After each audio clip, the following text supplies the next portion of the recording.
السلام عليكم ورحمة الله وبركاته.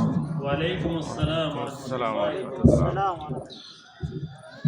الحمد لله نحمده ونستعينه ونستغفره ونعوذ بالله من شرور أنفسنا ومن سيئات أعمالنا. من يهد الله فلا مضل له ومن يضلل فلا هادي له. وأشهد أن لا إله إلا الله وحده لا شريك له. ونشهد أن سيدنا وحبيبنا محمدا عبده ورسوله الذي أرسله بالحق بشيرا ونذيرا وداعيا إلى الله بإذنه وسراجا منيرا. أما بعد فإن خير الحديث كتاب الله وخير الهدى هدى محمد صلى الله عليه وسلم وشر الأمور محدثاتها وكل محدثة بدعة وكل بدعة ضلالة وكل ضلالة في النار. فقد قال الله تبارك وتعالى في الكلام المجيد والفرقان الحميد: أعوذ بالله من الشيطان الرجيم. بسم الله الرحمن الرحيم.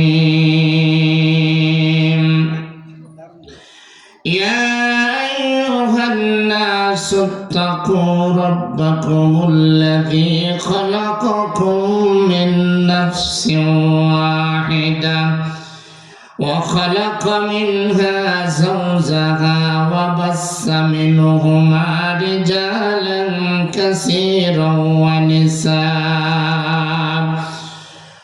واتقوا الله الذي تساءلون به والأرحام إن الله كان عليكم رقيبا. يا أيها الذين آمنوا اتقوا الله وقولوا قولا سديدا يصلح لكم أعمالكم ويغفر لكم ذنوبكم ومن يطع الله والرسول فقد فاز فوزا عظيما. وقال تعالى: فلا وربك لا يؤمنون حتى يحكموك فيما شجر بينهم ثم لا يجدوا في أنفسهم حرجا مما قضيت ويسلموا تسليما. قال الله تعالى: وما آتاكم الرسول فخذوه وما نهاكم عنه فانتهوا. وقال رسول الله صلى الله عليه وسلم: لا يؤمن أحدكم حتى أكون أحب إليه من والده وولده والناس أجمعين.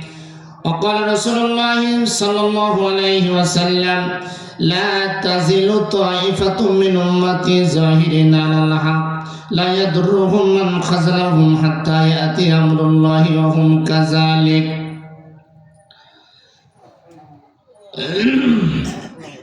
ইমানের দাবি নিয়ে যারা গাইত জীবনের জয়গান তারা কাতরে দিনের খাতিরে সর্বস্ব করিত দান ইমানের দাবি নিয়ে যারা গাইত জীবনের জয়গান তারা কাতরে দিনের খাতিরে জীবন করিত দান অর্ধ পৃথিবী করিত শাসন তালি জামা গায়ে দিয়ে আটার বস্তা পিঠে করে নিয়ে সেবিত দুষ্ট মায়ের কোথা গেল সেই মানব দরদি কোথা গেল সেই মানব দরদি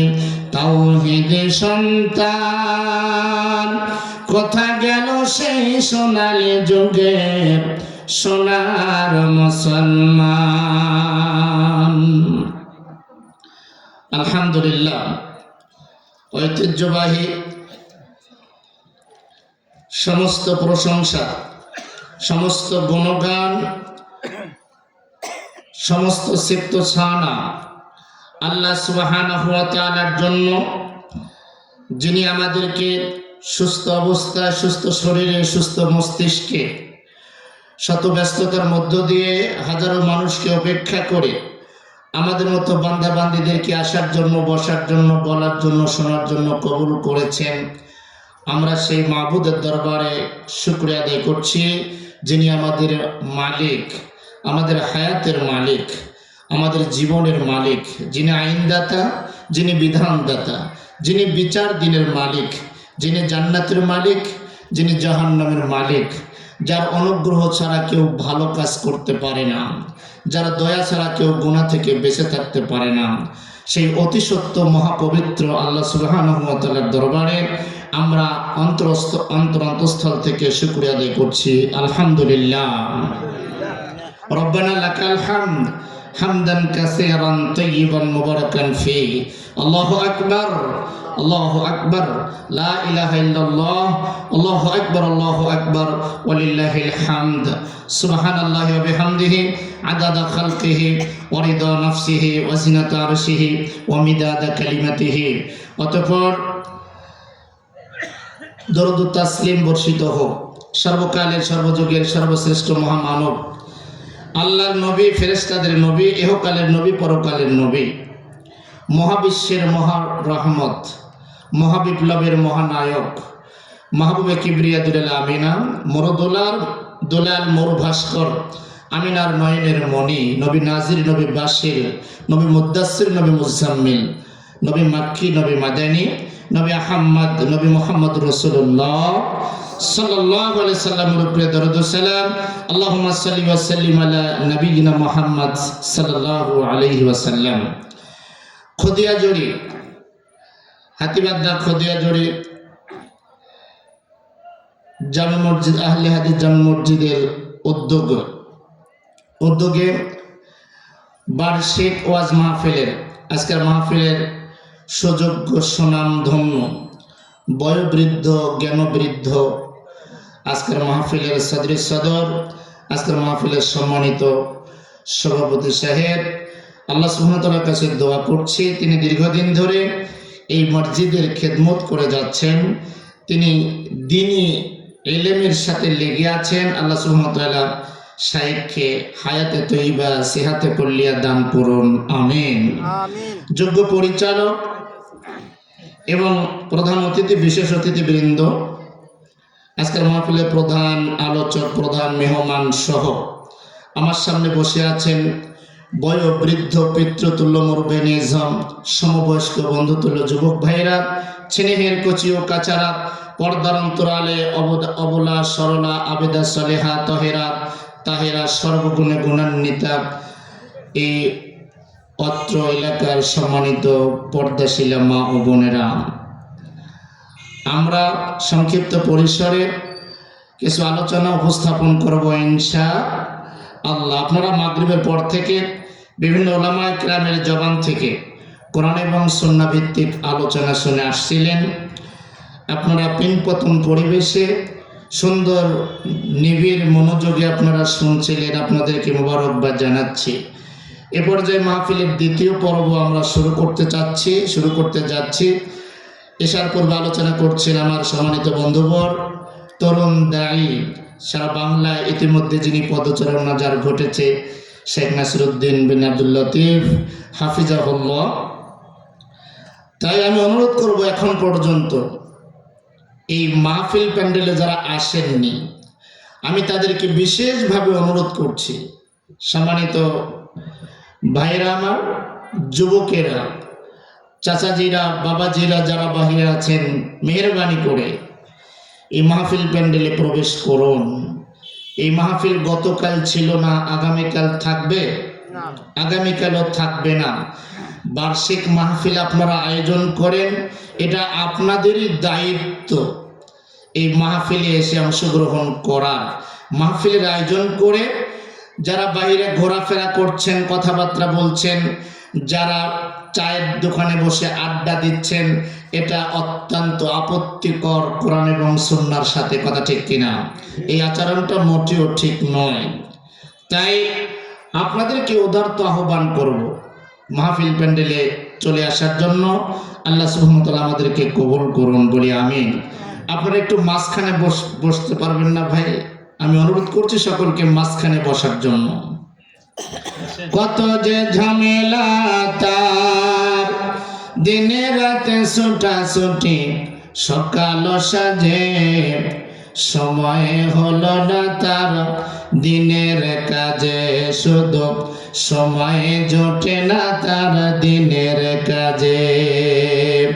দিন কায়েমের তরে মনে তার সারা জাগে না, দ্বিতীয় ক্ষতির কাজ কোনোটাই সারা পড়ে না। কত কাল চলে গেল কত আয়োজনে, কতদিন চলে গেল বিনা প্রয়োজনে, সময় হলো না তার দিনের কাজে, শুধু সময় হলো না তার দিনের কাজে। কত যে ঝামেলা তার, দিনে রাতে ছুটাছুটি, সকাল সাজে, সময় হলো না তার দিনের কাজে। লিল্লাহি তাকবীর, লিল্লাহি তাকবীর, আলহামদুলিল্লাহ। সম্মানিত উপস্থিতি, আপনারা এখানে বসতে পেরে খুশি না বেজার বলেন তো? কম খুশি না বেশি খুশি? অনেক খুশি হওয়ার দরকার ভাই। এই স্থানে, এই জায়গাটার মর্যাদা সম্পর্কে আমাদের ধারণা নেই। আপনারা অনেক হাদিস শুনেছেন যে মসজিদে আসলে আল্লাহ সুবহানাহু ওয়া তাআলা তাকে মাফ করে দেন, মসজিদে গেলে সালাত আদায় করলে আল্লাহ সুবহানাহু ওয়া তাআলা তাকে শর্ত সাপেক্ষে ক্ষমা করেন। কিন্তু এই মুহূর্তে এই জায়গাটার মূল্য মসজিদের চাইতেও বেশি। সুবহানাল্লাহ বলুন। সুবহানাল্লাহ। মসজিদের চাইতেও বেশি। কেন? আল্লাহ সুবহানাহু ওয়া তাআলা তাদিয়া নবী মুহাম্মদ রাসূলুল্লাহ সাল্লাল্লাহু আলাইহি সাল্লাম তিনি বলেছেন, আল্লাহ সুবহানাহু ওয়া তাআলার একদল ফেরেশতা আছে যারা পৃথিবীতে পরিভ্রমণ করে কোথায় জিকিরের মাজলিস পাওয়া যায়। ফেরেশতারা ঘুরতে ঘুরতে এসে দেখছে যে খুদিয়াজুরি মসজিদের সামনে আলোচনা হচ্ছে, আলহামদুলিল্লাহ বলেন। তখন ফেরেশতারা বাকি ফেরেশতাদেরকে এভাবে আহ্বান করছে, তোমরা আসো, আমরা যা খুঁজতেছি তা আমরা পেয়ে গেছি, আলহামদুলিল্লাহ বলে। অতঃপর ফেরেশতারা এসে এই মুহূর্তে আল্লাহর কসম এই মুহূর্তে ফেরেশতারা কাঁধে কাঁধ মিলিয়ে তারা পরগুলো বিছিয়ে দিয়ে ছড়িয়ে দিয়ে তারা আসমান পর্যন্ত চলে গেছে। আল্লাহু আকবার। ফেরেশতারা আসমান পর্যন্ত চলে গেছে এই মুহূর্তে। আল্লাহ সুবহানাহু ওয়া তাআলা ফেরেশতাদেরকে বলছে, ফেরেশতারা আমার বান্দারা এখানে কি করছে, কি জন্য উপস্থিত হয়েছে? ফেরেশতারা বলছে, আল্লাহ তোমার বান্দারা তোমার ইউসাব্বিহুনাকা ওয়া ইউকাব্বিরুনাকা ওয়া ইউহাম্মিদুনাকা ওয়া ইউমাজ্জিদুনাক। হে আল্লাহ, তোমার বান্দারা উপস্থিত হয়ে তোমার প্রশংসা করছে, তোমার তাসবিহ করছে, তোমার তাহলিল করছে, তোমার বরত্বের আলোচনা করছে, তোমার ব্যাপারে আলোচনা করছে। আল্লাহ সুবহানাহু ওয়া তাআলা ফেরেশতাদেরকে কি বলেন জানেন?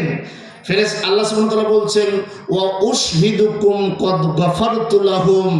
ফেরেশতারা তোমরা সাক্ষী থাকো, আমি আমার বান্দাদেরকে ক্ষমা করে দিলাম। সুবহানাল্লাহ। এবং আমার বান্দা যা চাবে আমার বান্দার সব দোয়া কবুল করে নিলাম। সুবহানাল্লাহ। এবং তার জীবনে যত গুনাহ আছে সব গুনাহগুলোকে আমি আল্লাহ নেকি বানিয়ে দিলাম। ওয়া বুদ্দিলাত লাকুম সাইয়্যাতিকুম হাসানা। সুবহানাল্লাহ। সুবহানাল্লাহ। গুনাহ মসজিদে গেলে সমস্ত গুনাহ নেকি হবে এ কথা নয়, কিন্তু এখানে আসলে সকল গুনাহগুলো আপনার নেকি দ্বারা পরিবর্তন হবে। সুবহানাল্লাহ। সুবহানাল্লাহ। কেন? এই জায়গাটা হলো মাজালিসুল ইলম, এটা ইলমের মাজলিস। আলহামদুলিল্লাহ, এটার গুরুত্ব আমাদের কাছে নাই। ও ভাই, হুজুরের খুতবা মসজিদে মেম্বরে আমরা প্রতি জুমায় খুতবা শুনি, আমরা কত মাহফিল শুনি, আমরা কোরআন হাদিস পড়ি, ফেসবুক, ইউটিউব, ইন্টারনেটে আমরা অনেক আলিম ওলামাদের আলোচনা শুনি, আমরা কত মাহফিল শুনি। এ ব্যাপারে কি শোনার পরে আমাদের মধ্যে কি কোনো পরিবর্তন আছে? কোনো পরিবর্তন নেই। এটার গুরুত্ব আমরা বুঝিনি। শুনুন, এখানে বসার এটার গুরুত্ব কত। রাসূলুল্লাহ সাল্লাল্লাহু আলাইহি সাল্লামের সাহাবী কাসির ইবনে কায়েস রাদিয়াল্লাহু তাআলা আনহু বলেন, আমি আবু দারদা রাদিয়াল্লাহু তাআলা আনহুর সাথে দামেস্কের একটি মসজিদে বসা ছিলাম। দামেস্কে কাসির ইবনে কায়েস বলছেন, আবু দারদার সাথে দামেস্কের মসজিদে আমরা দুইজন বসেছিলাম। হঠাৎ করে একজন ব্যক্তি আমাদের মাঝে আগমন ঘটল। ব্যক্তিটার চুলগুলো এলোমেলো, শরীরটা উস্কো শুষ্ক, তার দীর্ঘ সফরের চিহ্ন তার শরীরে ফুটে উঠেছে, স্পষ্ট হয়েছে। আবু দারদা বললেন, ওরে আল্লাহর বান্দা, আগন্তুক ব্যক্তিকে বলল, আপনি কি জন্য এসেছেন, কে আপনি, কোথায় থেকে এসেছেন? আবু দারদাকে আগন্তুক ব্যক্তি বলছেন, ইন্নী জিইতুকা মিন মাদিনাতির রাসূল সাল্লাল্লাহু আলাইহি ওয়াসাল্লাম। আগন্তুক ব্যক্তি বলছে, ওগো আবু দারদা, আমি মদিনা থেকে এসেছি। সুবহানাল্লাহ বলেন, মদিনা থেকে এসেছি। আবু দারদা আশ্চর্য হয়ে গেলেন, হতভম্ব হয়ে গেলেন। দামেস্ক থেকে মদিনা 1300 কিলোমিটার রাস্তা। সুবহানাল্লাহ। এই 1300 কিলোমিটার রাস্তা পায়ে হেঁটেছে, পায়ে হেঁটে এসেছেন এই লোকটা আবু দারদার কাছে একটি হাদিস শোনার জন্য। সুবহানাল্লাহ বলবেন না? সুবহানাল্লাহ। একটি হাদিস শোনার জন্য 1300 কিলোমিটার পায়ে হেঁটে এসেছেন।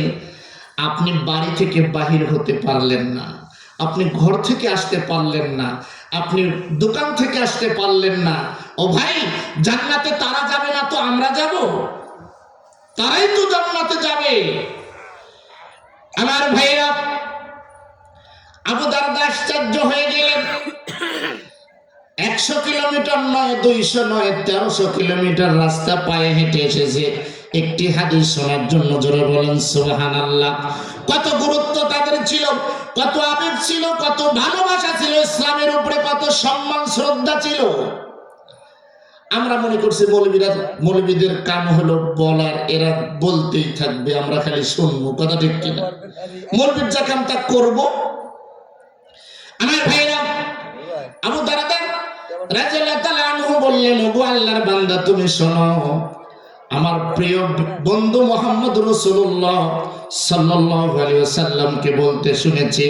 বিশ্ব নবীজি বলছেন, মান সালাকা তারিকা ইয়াবতাগি ফিহি ইলমান সাহালাল্লাহু বিহি তারিকান মিন তুরুকিল জান্নাহ। জোরে বলেন সুবহানাল্লাহ। আবু দারদা বলছে, ওগো আল্লাহর বান্দা, তুমি শোনো, বিশ্বনবী মুহাম্মদ রাসূলুল্লাহ সাল্লাল্লাহু আলাইহি ওয়াসাল্লাম বলেছেন, আল্লাহর কোন বান্দা যদি ইলম শিক্ষা করার জন্য ঘর থেকে বাহির হয়ে যায়, আল্লাহর নবীজি বলছেন যতক্ষণ পর্যন্ত তার গৃহে ফিরে না যাবে ততক্ষণ পর্যন্ত মহান আল্লাহ এই ব্যক্তিকে জান্নাতের রাস্তার মধ্যে রেখে দেয়। সুবহানাল্লাহ। যেই ব্যক্তি ইলম শিক্ষা করার জন্য ঘর থেকে বাহির হয়, বিশ্ব নবীজি বলছেন মহান আল্লাহ তার জন্য জান্নাতের রাস্তাকে সহজ করে দেয়। সুবহানাল্লাহ। ভাই, এই মুহূর্তে আপনার মর্যাদা অনেক বেশি এখানে বসার কারণে। সুবহানাল্লাহ বলে। সুবহানাল্লাহ। আমার ভাইরা, আমরা এখানে কোরআন সুন্নাহ শোনার জন্য এসেছি। সম্মানিত ভাইরা আমার, আমি দুইটা জিনিস পারবো না। একটা হলো আমি কেচ্ছা মিথ্যা কাহিনী বলতে পারবো না। দুই, আপনাদেরকে ওই সম্মিলিত জিকির হিল হিল ইল্লাল্লাহ জিকির করাতে পারবো না। আমি যতক্ষণ আলোচনা করব কোরআন এবং সুন্নাহ থেকে আলোচনা করার জন্য চেষ্টা করব ইনশাআল্লাহ। সম্মানিত ভাইরা আমার, আমরা আবার আল্লাহর কাছে শুকর আদায় করছি, আমরা আহলুল হাদিস। আলহামদুলিল্লাহ বলে। আলহামদুলিল্লাহ। আমরা আহলুল হাদিস, আমরা এ ব্যাপারে আল্লাহর কাছে কৃতজ্ঞ। আল্লাহ ইচ্ছা করলে আমাদেরকে মূর্তি পূজকের ঘরে দিতে পারতেন, অমুসলিমের ঘরে দিতে পারতেন, বেদাতীদের ঘরে দিতে পারতেন। আল্লাহ সুবহানাহু ওয়া তাআলা আমাদেরকে আহলুল হাদিস করেছেন। আলহামদুলিল্লাহ। প্রিয় ভাইরা আমার, সারা পৃথিবীর জমিনে, বাংলাদেশ সহ সারা পৃথিবীতে তাওহীদ ও সুন্নাহর পক্ষে যারা জমিনে রাসূলের সুন্নাহকে প্রতিষ্ঠা করার জন্য সর্বদাই সচেষ্ট আমরণ প্রচেষ্টা চালিয়ে যাচ্ছে, তারাই হচ্ছে আহলুল হাদিস। এই বাংলাদেশের জমিনে যেভাবে ওয়াজের মঞ্চে বসে মিথ্যা কথা বলা হয়, বলে কি বলে না? ওয়াজের মঞ্চে মিথ্যা বলা হয়, মসজিদের মেম্বরে বসে মিথ্যা বলা হয়। আমার ভাইয়েরা, এর প্রতিবাদ যদি, এর পাশাপাশি যদি আহলুল হাদিসরা সহিহ সুন্নাহ ভিত্তিক আলোচনা না করত, এদেশের মানুষ আল্লাহ নবীজির সুন্নাহকে হারিয়ে ফেলতো। কথা ঠিক কিনা? তার প্রমাণ হলো আজ থেকে 20-30 বছর পূর্বে যেগুলো শিরক এবং কুফর এবং বিদআত ছিল, বাংলার প্রত্যেকটা সমাজ থেকে সেগুলো কমেছে না বেড়েছে? কমে গেছে। তার ফসল হলো, এর প্রতিদান হলো আহলুল হাদিসদের। আলহামদুলিল্লাহ। তাই কোরআন সুন্নাহ শুনতে এসেছেন, এর শোনার একটা মূল নীতি আছে। কোরআন সুন্নাহ শোনার, ওয়াজ শোনার একটা মূল নীতি আছে। যেই মূল নীতি যদি মানদণ্ড অনুযায়ী যদি আপনি না বোঝেন, না শোনেন, তাহলে ওয়াজ শুনলে আপনার ফায়দা হবে না, উদ্দেশ্য হাসিল হবে না। আপনাকে মূল নীতি বলছি। আল্লাহ বলছি, ইয়া আইয়ুহাল্লাযীনা আমানু, ওহে ঈমানদারেরা, আতিউল্লাহ, তোমরা আল্লাহর আনুগত্য করো, ওয়া আতিউর রাসূল, রাসূলের ইত্তেবা করো, ওয়া উলিল আমরি মিনকুম, এবং তোমাদের মাঝে যারা আমির ওমারা আছে, যারা আমির আছে, যারা ইমাম আছে, যারা আদেশদাতা আছে, যারা আলেম আছে, তাদের অনুসরণ করো। আল্লাহ করতে বলেছেন। অতঃপর আল্লাহ সুবহানাহু ওয়া তাআলা বলছেন, ফাইন তানাযাতুম ফি শাইইন ফারুদ্দুহু ইলাল্লাহি ওয়ার রাসূল। আল্লাহ বলছেন, অতঃপর তোমরা যদি মতানৈক্যের মধ্যে পড়ে যাও, ভেদাভেদের মধ্যে পড়ে যাও, সন্দেহের মধ্যে পড়ে যাও, মতানৈক্য আছে না নাই? এ হুজুর বলছে এটা, এ হুজুর বলছে ওটা, ও হুজুর বলছে আরেকটা, এরকম ফেরকা আছে না নাই?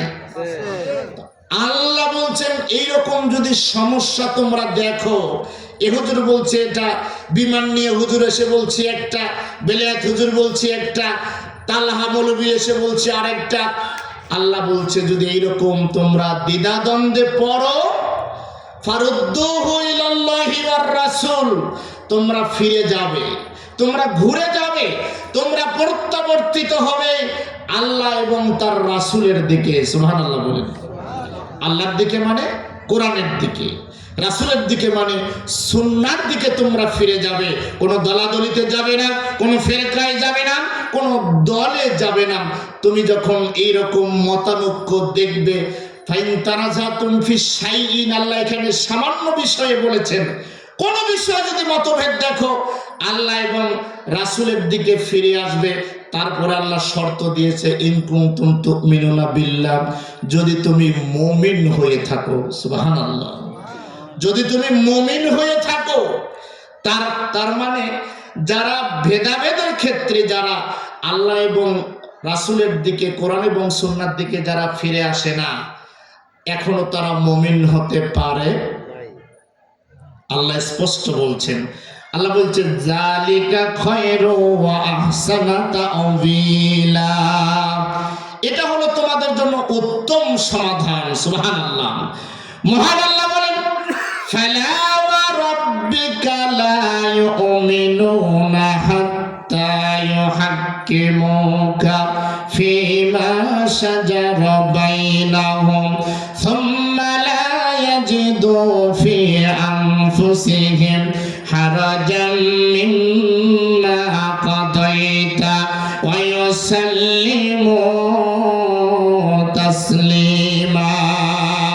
আমার ভাইরা, মহান আল্লাহ বলেন ওগো মুহাম্মদ সাল্লাল্লাহু আলাইহি সাল্লাম, তোমার রবের কসম করে বলছি, মহান আল্লাহ কসম করে বলছে, ওগো আল্লাহর নবী, বিশ্ব নবীকে বলছে ওগো মুহাম্মদ, পৃথিবীবাসী ততক্ষণ পর্যন্ত তারা মুমিন হতে পারবে না, ওরা কোনোদিন মুমিন হতে পারবে না, ততক্ষণ পর্যন্ত মুমিন হতে পারবে না। আল্লাহ শর্ত দিয়েছেন ততক্ষণ পর্যন্ত ওরা মুমিন হবে না, যতক্ষণ পর্যন্ত বিবাদ এবং বিসম্বাদের ব্যাপারে, তাদের মতানৈক্যের ব্যাপারে যতক্ষণ পর্যন্ত নবী মুহাম্মদ আপনাকে তারা ফয়সালাকারী হিসাবে মেনে না নেয়। সুবহানাল্লাহ।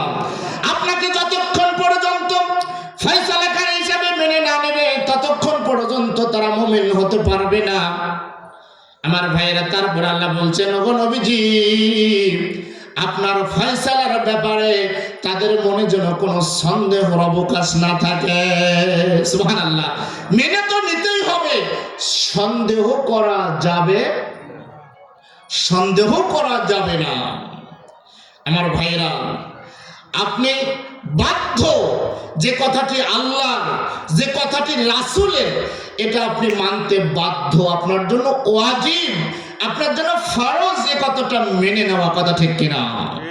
সম্মানিত উপস্থিতি, তাই আসুন আমরা ঈমান সহকারে, পূর্ণ ঈমানের সাথে আমরা কোরআন এবং সুন্নাহর আলোচনাগুলো আমরা শুনবো এবং মানবো ইনশাআল্লাহ। আমার সাথে আপনারা বলুন আউযু বিল্লাহি মিনাশ শাইতানির রাজিম আল্লাযীনা ইয়াহমিলুনাল আরশা ওয়া মান হাওলাহু ইউসাব্বিহুনা বিহামদি রাব্বিহিম ওয়া ইউমিনুনা বিহি ওয়া ইয়াস্তাগফিরুনা লিল্লাযীনা আমানু রব্বানা ওয়াসি'তা কুল্লা শাইইন রাহমাতাও ওয়া ইলমা ফাগফির লিল্লাযীনা তাবু ওয়াত্তাবাউ সাবিলাক ওয়া কিহিম আযাবাল জাহিম। আলহামদুলিল্লাহ। আমার ভাইরা, সংক্ষিপ্ত পরিসরে আলোচনা করব ফেরেশতারা যাদের জন্য দোয়া করে। আলহামদুলিল্লাহ বলেন। ফেরেশতারা যাদের জন্য দোয়া করে, এবং সর্বশেষ কিয়ামতের ভয়াবহতা মা বোনদের ব্যাপারে কিছু আলোচনা করব ইনশাআল্লাহ। প্রিয় উপস্থিতি, জ্ঞানবান মুসল্লিবৃন্দ, আল্লাহ সুবহানাহু ওয়া তাআলা ওই সমস্ত সুপার কোয়ালিটির মানুষগুলোর জন্য ফেরেশতারা দোয়া করে যারা আল্লাহ সুবহানাহু ওয়া তাআলার আনুগত্য করে, ইবাদত করে।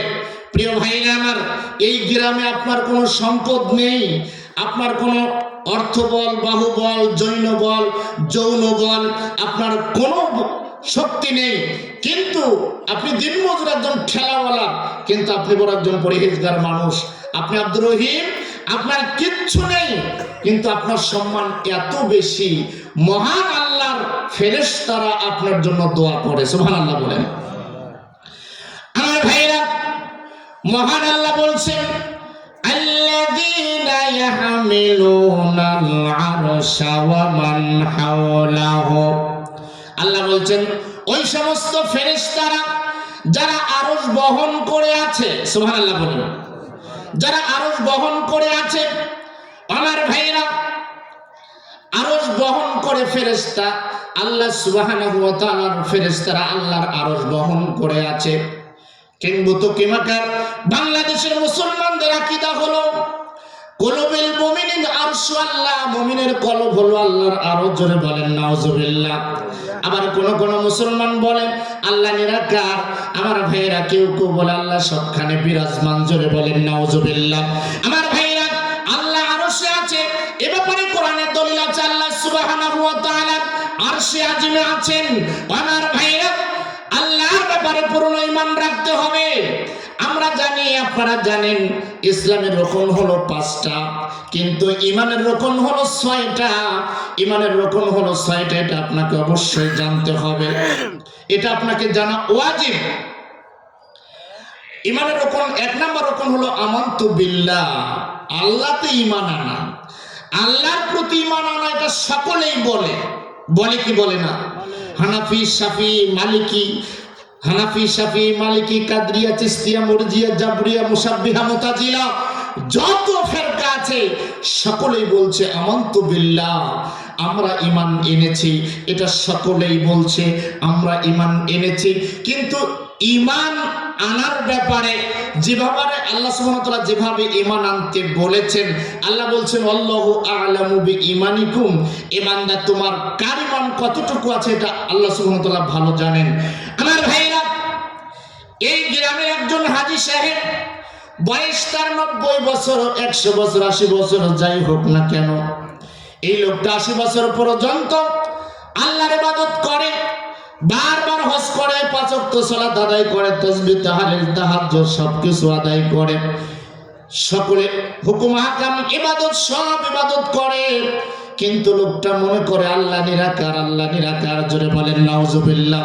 কিন্তু লোকটা বিশ্বাস করে আল্লাহ নিরাকার, আল্লাহ আরশে নাই, আল্লাহ সর্বত্র বিরাজমান।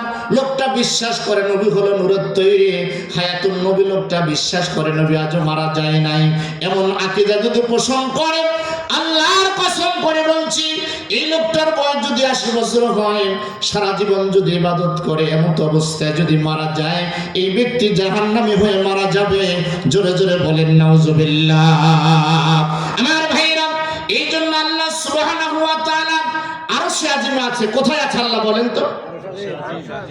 আমার ভাইরা, আল্লাহ সম্পর্কে পূর্ণ ঈমান রাখতে হলে আপনাকে 4টা বিষয় জানতে হবে। কয়টা? 4টা বিষয় জানা আপনার জন্য ওয়াজিব। ইমাম আহমদ ইবনে হাম্বল রাহিমাহুল্লাহ তিনি বলেছেন 4টা বিষয় অবশ্যই জানতে হবে। 1, আল্লাহ কে? সুবহানাল্লাহ বলেন। 1 নম্বরে আল্লাহ কে? আল্লাহ কে, এটা যদি আপনি আল্লাহকে না চেনেন, আল্লাহকে যদি আপনি না চেনেন, তাহলে আপনি বিভ্রান্তে পড়ে যাবেন। তাই তো মনসুর হাল্লাজ বলেছিল 60 বছর আল্লাহকে খুঁজেছি, কোথাও পেলাম না, অতঃপর সে বলেছে আমি নিজেই আল্লাহ। নাউজুবিল্লাহ বলেন। এই সুফিবাদ যারা ফকির আছে তারা বলে এক একজনের আল্লাহ এক এক রকম। নাউজুবিল্লাহ বলেন। এরা আবার বলছে এক একজনের আল্লাহ এক এক রকম। তাহলে ঈমান আনতে গেলে আল্লাহকে চিনতে হলে 1 নম্বরে চিনতে হবে আল্লাহ কে। এই ব্যাপারে যারা কোরআন সুন্নাহ, যারা কোরআন পড়তে পারেন, আয়াতুল কুরসি নামক একটি আয়াত আছে। এই ব্যাপারে আল্লাহর 8টা বৈশিষ্ট্য আছে, 8টা আল্লাহ সুবহানাহু ওয়া তাআলাকে চেনার বৈশিষ্ট্য। এবং সর্বশেষ আল্লাহ সুবহানাহু ওয়া তাআলার সবচাইতে স্পষ্ট পরিচয় হলো কুল হুয়াল্লাহু আহাদ আল্লাহুস সামাদ লাম ইয়ালিদ ওয়া লাম ইউলাদ ওয়া লাম ইয়াকুল লাহু কুফুয়ান আহাদ। আলহামদুলিল্লাহ। 1 নম্বরে জানতে হবে আল্লাহ কে। 2 নম্বরে হলো আল্লাহ কোথায় আছে, এটা আপনাকে জানতে হবে। আমার ভাইয়া, বিশ্ব নবীজি বলছেন ওয়াইজা সালতা ফাস্তাইজ বিল্লাহ। আল্লাহ নবীজি জাবেরকে বলেছে, জাবের রে, যখন তুমি কিছু চাইবে তখন আল্লাহর কাছে চাইবে। যখন তুমি আল্লাহর কাছে তোমরা যখন কিছু চাইবে, ফাসআলুহুল ফিরদাউস। আল্লাহ নবীজি বলছে উম্মতরা রে, তোমরা যখন আল্লাহর কাছে কোনো কিছু দোয়া করো, কোনো কিছু চাও, সব কিছু চাওয়ার পরে তোমরা আল্লাহর কাছে জান্নাতুল ফিরদাউস কামনা করো। সুবহানাল্লাহ বলেন। জান্নাতুল ফিরদাউসের কামনা করবে। বিশ্ব নবীজি বলছে মহান আল্লাহর জান্নাতুল ফেরদাউসটা হলো সমস্ত জান্নাতের মাঝখানে মিডল পয়েন্ট হলো জান্নাতুল ফেরদাউস। জোরে বলেন সুবহানাল্লাহ। আর এই জান্নাতুল ফেরদাউসের কাছাকাছি হলো মহান আল্লাহর আরশ। সুবহানাল্লাহ। আমার ভাইরা, আল্লাহ সম্পর্কে পূর্ণ ধারণা আপনার রাখতে হবে। বিশ্ব নবীজি বলছেন, আন জাবির রাদিয়াল্লাহু তাআলা আনহু থেকে বর্ণিত, বিশ্ব নবীজি বলছেন, জাবির রাদিয়াল্লাহু তাআলা আনহু বলেন, বিশ্ব নবীজি মারা যাওয়ার 3 দিন পূর্বে, কয়দিন? মারা যাওয়ার 3 দিন পূর্বে বিশ্ব নবীজি বলছেন, লা ইয়ামুতুন্না আহাদুকুম ইল্লা ওয়া হুয়া ইহসিনুজ জন্নাহ বিল্লাহ। আল্লাহর নবীজি বলছেন, পৃথিবীর মানুষেরা রে, তোমরা আল্লাহ সম্পর্কে সুন্দর ধারণা না করা পর্যন্ত তোমরা কেউ মারা যেও না। আল্লাহর ব্যাপারে আপনাকে সুন্দর ধারণা রাখতে হবে, ভালো ধারণা রাখতে হবে। মন্দ ধারণা আল্লাহ সম্পর্কে মানুষ রাখে কি রাখে না?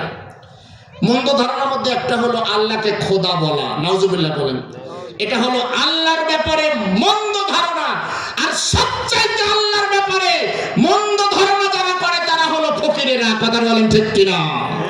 বাংলাদেশের আবুল সরকার, এই যে আবুল সরকারকে নামধারী মুসলিমরা বাড়িতে নিয়ে এসে গান গাওয়ায়, কথা ঠিক কিনা? আল্লাহ সম্পর্কে কি মিথ্যাচার, কত বড় নেককারজনক কথা বলেছে। আর এদেরকে নিয়ে এসে এক শ্রেণীর মুসলমান বাড়িতে এনে ওরস করে, মহাপবিত্র ওরস, নাউজুবিল্লাহ বলেন।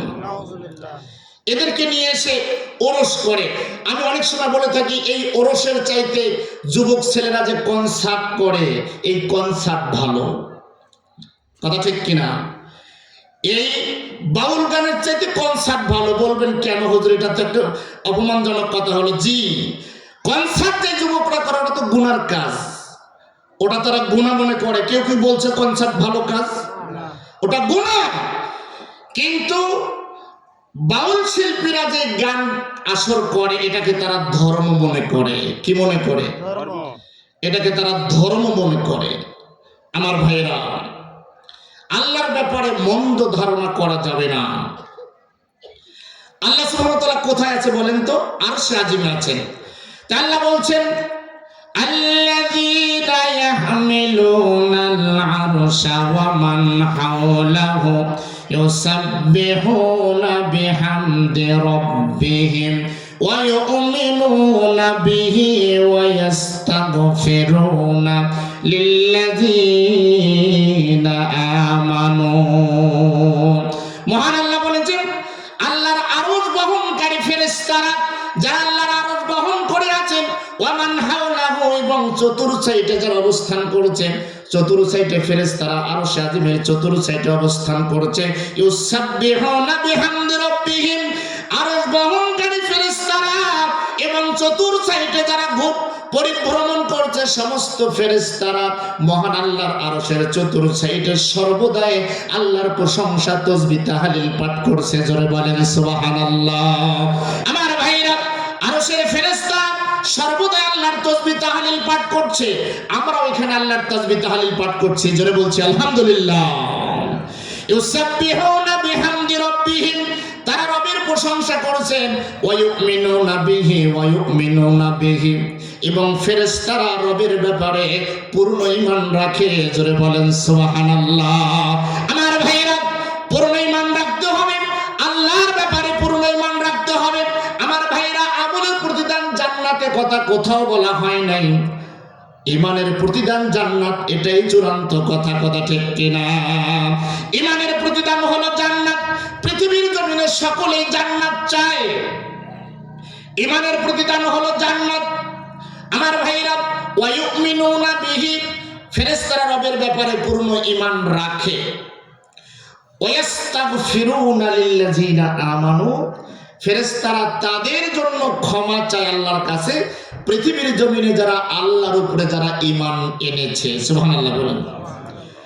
আল্লাহর উপরে যারা ঈমান এনেছে, আরশ বহনকারী ফেরেশতারা তাদের জন্য দোয়া করে। লিল্লাহি তাকবীর। আরশ বহনকারী ফেরেশতারা আপনার জন্য দোয়া করে যদি আপনার ঈমানটা সুন্দর হয়। আলহামদুলিল্লাহ। আমার ভাইরা, ফেরেশতারা কিভাবে দোয়া করে দেখেন।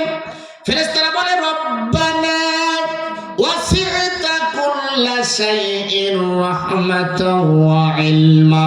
ফেরেশতারা বলে, হে আমাদের রব, হে আমাদের প্রতিপালক, তোমার জ্ঞান এবং প্রজ্ঞা দ্বারা, তোমার রহমত দ্বারা সারা পৃথিবীকে তুমি ঢেকে রেখেছো। জোরে বলেন সুবহানাল্লাহ। আমার ভাইরা, মহান রব্বুল আলামিনের জ্ঞান দ্বারা, ইলম দ্বারা, রহমত দ্বারা সারা পৃথিবীকে আল্লাহ ঢেকে রেখেছেন। সুবহানাল্লাহ। আমার ভাইরা, পৃথিবীর জমিনের সমস্ত প্রাণীগুলো যারা জীবিত আছে, আল্লাহর দয়ায় তারা জীবিত আছে। জোরে বলেন, কার দয়ায়? আমরা কার দয়ায় বেঁচে আছি? আমরা আল্লাহর দয়ায় বেঁচে আছি। আল্লাহর দয়ায় আসমান জমিন টিকে আছে, আল্লাহর দয়ায় গাছপালাগুলো টিকে আছে, আল্লাহর দয়ায় আমরা বেঁচে আছি। আল্লাহ যখন ইচ্ছা করবে তখনই আমরা চলে যাব। জোরে বলেন, কথা ঠিক কিনা?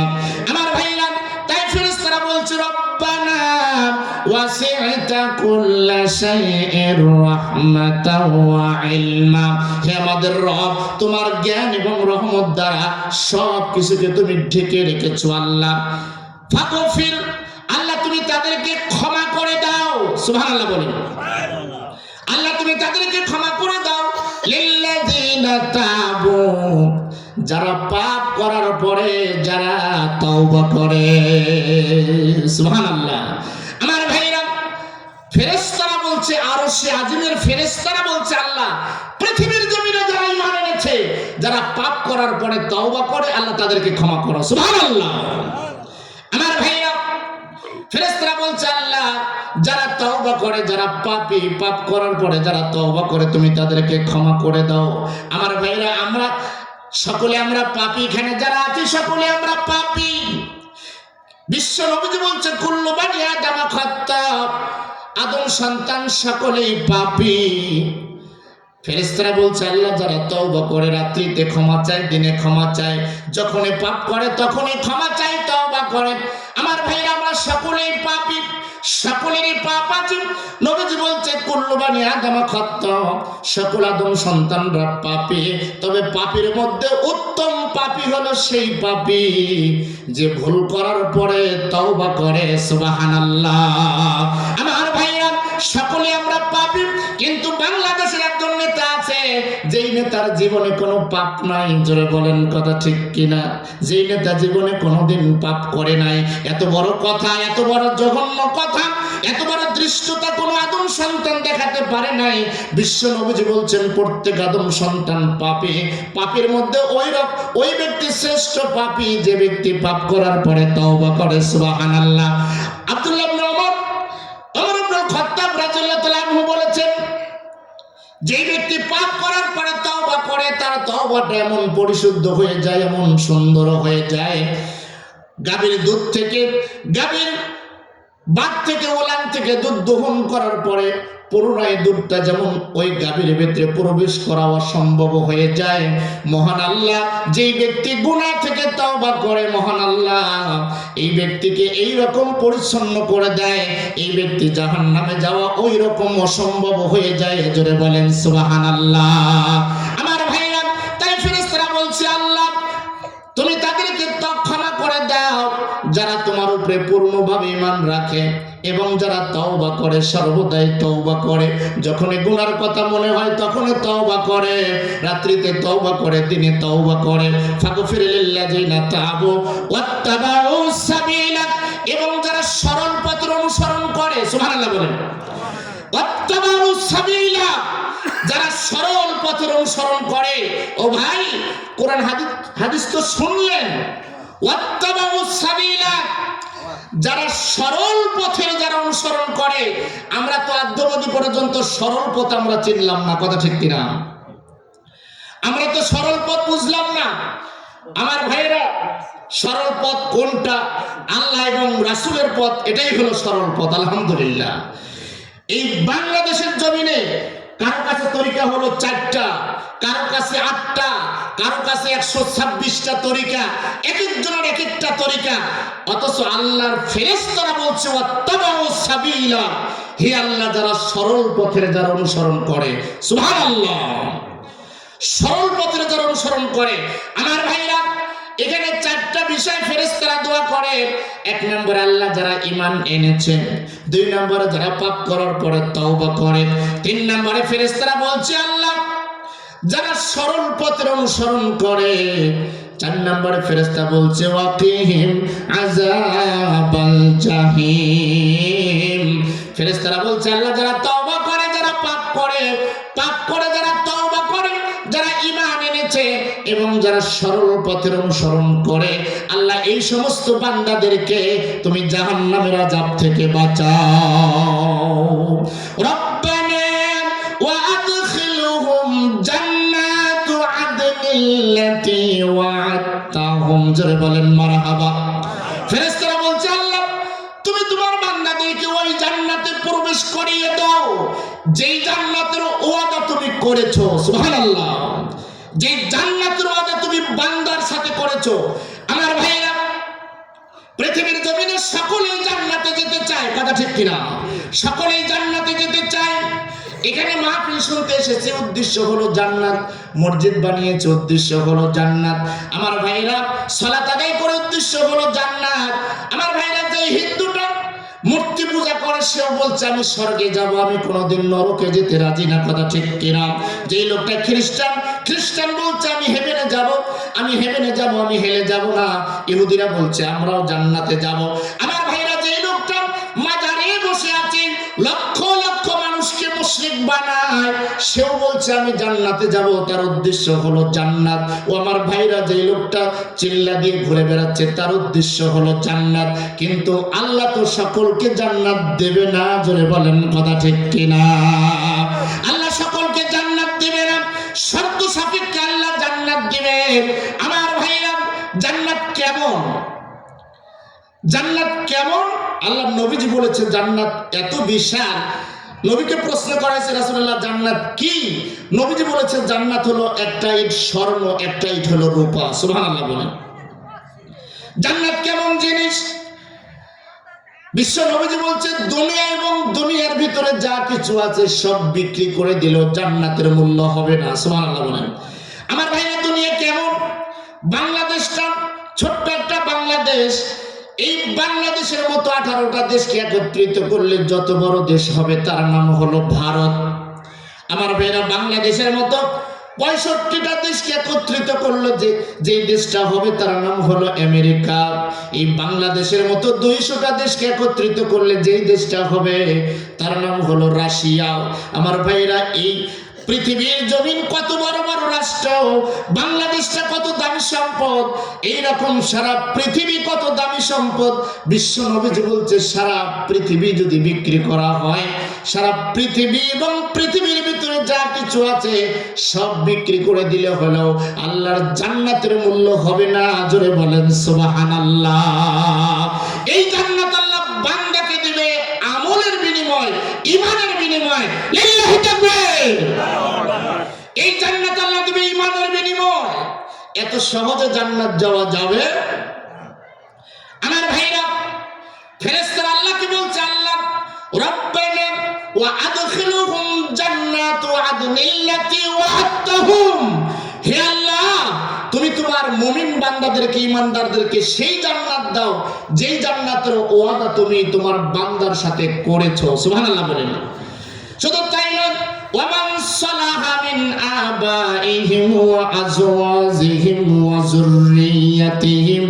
ফেরেশতারা বলে আল্লাহ শুধু তাদেরকেই নয়, শুধু ওই মুমিনদেরকেই নয়, তাদের পরিবার পরিজন, আত্মীয় স্বজন, সন্তান সন্ততির মধ্য থেকে যারা ঈমানদার হবে, সন্তান সন্ততির মধ্য থেকে যারা ঈমানদার হবে, আল্লাহ তুমি তাদের সকলকে জান্নাতে পৌঁছিয়ে দাও। জোরে বলেন সুবহানাল্লাহ।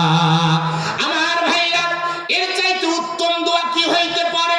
হুজুরে দোয়া করলে কবুল হতেও পারে, নাও হতে পারে, কথা ঠিক কিনা?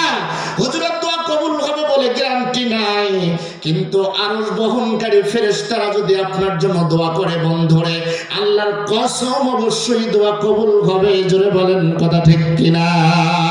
ফেরেশতারা বলে ওয়ামান সালাহা মিন আবাইহিম ওয়া আজওয়াজিহিম ওয়া যুররিয়াতিহিম ইন্নাকা আনতাল আজিজুল হাকীম।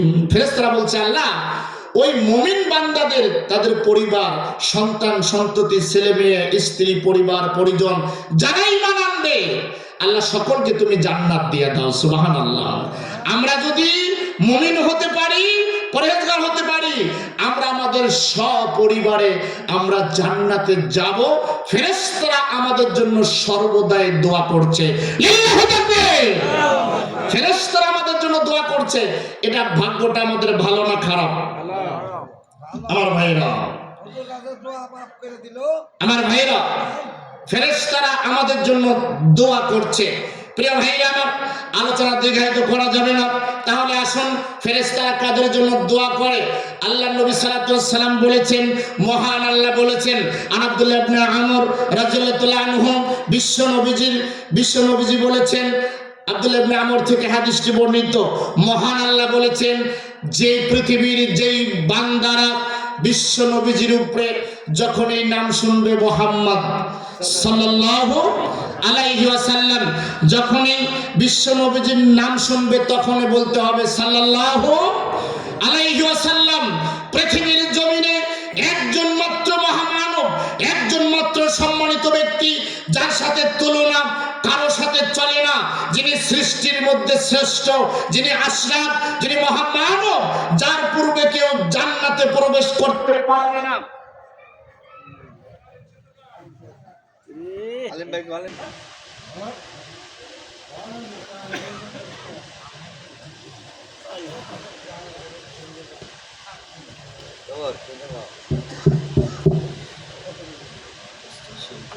আলহামদুলিল্লাহ, আলহামদুলিল্লাহ। প্রিয় ভাইরা আমার, আপনাদের খারাপ লাগছে নাকি? আলহামদুলিল্লাহ। বলছিলাম, বিশ্বনবী মুহাম্মদ রাসূলুল্লাহ সাল্লাল্লাহু আলাইহি সাল্লাম পৃথিবীতে একজন মাত্র মহামানব, যাকে আল্লাহ অতীব সম্মানিত করে সৃষ্টি করেছেন। তিনি নবী রাহমাত, তিনি ইহকালের নবী, পরকালের নবী, যার পূর্বে কেউ জান্নাতে প্রবেশ করতে পারবেন না। সেই নবীর নাম যখনই শুনবেন তখনই বলতে হবে সাল্লাল্লাহু আলাইহি ওয়াসাল্লাম। পৃথিবীর জমিনে একজন মাত্র পয়গম্বর, একজন মাত্র ব্যক্তি, যার নাম শুনলে বলতে হবে সাল্লাল্লাহু আলাইহি ওয়াসাল্লাম। বিশ্ব নবীজি বলছেন, মহান আল্লাহ বলেছেন, যেই ব্যক্তি বিশ্ব নবীজির উপরে একবার সাল্লাল্লাহু আলাইহি সাল্লাম বলবে, দরুদ পাঠ করবে একবার, কয়বার? যেই ব্যক্তি রাসূলের উপরে একবার দরুদ পাঠ করবে, মহান আল্লাহর ফেরেশতারা ওই ব্যক্তির জন্য 70 বার আল্লাহর কাছে ক্ষমা চায়। সুবহানাল্লাহ। আমার ভাইরা, বিশ্ব নবীজির এত বড় সম্মান, এত বড় মর্যাদা, এত বড় পজিশন আল্লাহ দিয়েছেন। আমার ভাইরা, নবীজির সঙ্গে তুলনা কারোর সাথে হবে না। বিশ্ব নবীজি বলছেন, মহান আল্লাহ বলছেন, যে ব্যক্তি নবীজির উপরে একবার দরুদ পাঠ করবে রে, মহান আল্লাহর ফেরেশতারা তার জন্য 70 বার দোয়া করবে। জোরে বলেন সুবহানাল্লাহ। কিন্তু বাংলাদেশের অনেক মুসলমানরা, তারা অনেক মুসলমান, বাংলাদেশের অনেক মুসলমান আছে যারা বিশ্ব নবীকে এত সম্মানিত ব্যক্তি মুহাম্মদ সাল্লাল্লাহু আলাইহি সাল্লামকে নরপিশাচ, এই জাহান্নামের কীট কৃষ্ণর সাথে রাসূলকে তুলনা করে। জোরে বলেন নাউজুবিল্লাহ। আমার ভাইরা, পৃথিবীর জমিনে এমন কোন ব্যক্তি আছে না যার সাথে নবীজির তুলনা চলে? কার সাথে নবীজির তুলনা চলে না? আমার ভাইরা, এটা অসম্ভব হতে পারে না। বিশ্ব নবীজির সঙ্গে কারো তুলনা চলে না। বিশ্ব নবীজিকে আল্লাহ এত সম্মান দিয়েছে। আল্লাহ নবীজির পূর্বে 1,24,000 পয়গম্বর, যত পয়গম্বর আছে, মহান আল্লাহ এত সম্মান দিয়েছেন আমাদের নবীকে। বিশ্ব নবীজির পূর্বে কোন নবী রাসূল আল্লাহর জান্নাতে পা রাখতে পারবে না। সুবহানাল্লাহ। আমার ভাইরা, এই জন্য বিশ্ব নবীজির নাম শুনলে কি বলবো? সাল্লাল্লাহু আলাইহি সাল্লাম। 2 নম্বরে হলো বিশ্ব নবীজি বলছেন, তাহিরু হাযিহিল আবসার তাহরাকুমুল্লাহ। বিশ্ব নবীজি বলছে, আমার উম্মতেরা ও আমার সাহাবীরা, তোমরা নিজেকে পবিত্র রাখো। যে আল্লাহ, যেই বান্দা নিজেকে পবিত্র রাখবে, মহান আল্লাহ তাকে পবিত্র করে দিবে। সুবহানাল্লাহ। তোমরা পবিত্র থাকো, আল্লাহ পবিত্র, তোমরা সর্বদাই পবিত্র থাকো। বিশ্ব নবীজি বলছেন, ফাইন্নাহু লাইসা আবদুন, আল্লাহ নবীজি বলছেন, আল্লাহর কোন বান্দা ইয়াবিতু বাতিত ইয়াবিতু তাবাত তাহিরা। বিশ্ব নবীজি বলছেন, আল্লাহর কোন বান্দা যদি পবিত্র অবস্থায় যদি ঘুমায়, জোরে বলেন সুবহানাল্লাহ, যদি পবিত্র অবস্থায় ঘুমায়, আমার ভাইরা, পারলে প্রত্যেকদিন পবিত্র হয়ে ওযু করে ঘুমাবেন, নইলে মাঝে মাঝে ঘুমাবেন। বিশ্বনবীজি বলছেন, যেই ব্যক্তি পবিত্র হয়ে বিছানায় ঘুমাতে যাবে, মহান আল্লাহ ওই ব্যক্তির জন্য ফেরেশতা নাজিল করে দেয়। জোরে বলেন সুবহানাল্লাহ। যতক্ষণ পর্যন্ত ব্যক্তিটা ঘুমিয়ে থাকে, আল্লাহর ফেরেশতা ততক্ষণ পর্যন্ত তার জন্য ক্ষমা চায়। সুবহানাল্লাহ। আমার ভাইরা, পবিত্র হয়ে ঘুমাতে যাবেন, কিন্তু অবস্থা বড় ব্যাঘাতিক। আমাদের মুরব্বীদের অবস্থা বড় ভয়াবহ। অনেক মুরব্বীরা বিড়ি খায় আর ঘুমায়, আছে না নাই? অনেক মুরব্বী বিড়ি খায় আর ঘুমায়, কেউ আবার তামাক জর্দা খায় আর ঘুমায়, কেউ কেউ টেলিভিশন দেখি আর ঘুমায়, কথা ঠিক কিনা? কেউ কেউ টিভি দেখি আর ঘুমায়, কেউ কেউ ফেসবুক চালায় আর ঘুমায়, আছে না নাই? কেউ কেউ ফেসবুক দেখে ঘুমায়, কেউ গান শুনতে শুনতে ঘুমায়। শতকরা 98 জন মুরব্বী এই সমাজে আছে। প্রত্যেক সমাজে আমরা দেখি কম বেশি হতে পারে, শতকরা 98 জন মানুষ, মুরব্বী মানুষ, এশার নামাজ না পড়ে তারা ঘুমায়, কথা ঠিক কিনা? নামাজ না পড়ে ঘুমায় আমার ভাইরা। অথচ নবীজি বলছে, মান সাল্লাল ইশা ফি জামাআ, সুবহানাল্লাহ বলেন, যেই ব্যক্তি ঈশার সালাত জামাতে আদায় করে, মহান আল্লাহ বলছেন, ফাকান্নামা কামা নিসফুল লাইল, মহান আল্লাহ তার আমলনামায় অর্ধেক রাত্রির ইবাদত তার আমলনামায় দিয়ে দেয়। ওয়া সাল্লাস সুবহি, যেই ব্যক্তি ঈশার নামাজ জামাতে পড়লো, ফজর জামাতে পড়লো, মহান আল্লাহ তার আমলনামায় পুরো রাত্রির ইবাদতের সওয়াব দিয়ে দেয়। আমার ভাইরা, আমাদের মুরব্বীরা সালাত আদায় না করে ঘুমায়, কেউ বিড়ি খাইতে খাইতে ঘুমায়, কেউ টিভি দেখতে দেখতে ঘুমায়। আমার ভাইরা, যারা বিড়ি সিগারেট তামাক জর্দা গুল যারা খায়, যারা তামাক জর্দা গুল যারা খায়, যারা হিরোইন খায়, যারা মদ খায়, মহান আল্লাহ নেশার সঙ্গে যারা জড়িত আছে, মহান আল্লাহর পক্ষ থেকে এরা হলো অভিশপ্ত বান্দা। জোরে বলেন নাউজুবিল্লাহ। এরা হলো অভিশপ্ত। আমার ভাইরা, সমাজে যারা মদ খায়, যারা গাঁজা খায়, যারা হিরোইন খায়, এরা হলো পথভ্রষ্ট মানুষ, এরা হলো অসভ্য মানুষ। কি হচ্ছে?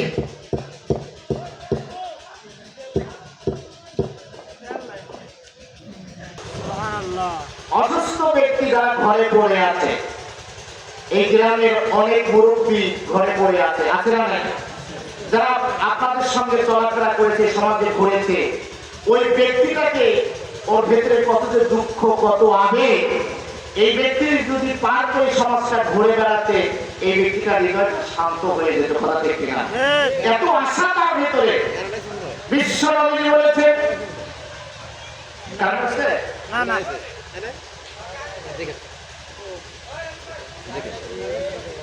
এটা ধরে গেলেন তো।